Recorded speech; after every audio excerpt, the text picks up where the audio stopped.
Hi hello నమస్తే అండి. ఈరోజైతే తెల్లవారక ముందు నుంచే వర్షం స్టార్ట్ అయిపోయింది. ఈ వర్షంలో అయితే మన డైరీ ఫామ్ పాటలు ఎట్లా ఉంటాయో మీకు చెప్తామని ఈ చిన్న క్లిప్ తీశానండి. 1 మినిట్లో అయితే నేను ఎంత చెప్పినా మీకు తక్కువే కావచ్చు.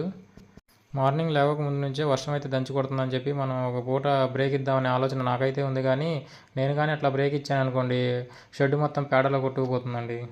నా దగ్గర ఉన్న 5 గేదెలు, 2 ఆవులు ప్లస్ 7 దూడలు, మొత్తం 14 శాల్తీలు ఆకలితో మలమల మాడిపోతాయి నేను కానీ రెస్ట్ తీసుకుంటే. ఇంకా అందుకని డైలీ రొటీన్ టైంలోనే లెగిసి షెడ్ అంతా క్లీనింగ్ చేసుకోవడం జరిగింది. తర్వాత వాటికి దానా పెట్టి నీళ్లు తాపేసి ఇంకా పాలు అయితే స్టార్ట్ చేసామండి. ఇదిగో ఈ టైంకి వచ్చేసరికి పాలు అయిపోయినాయి.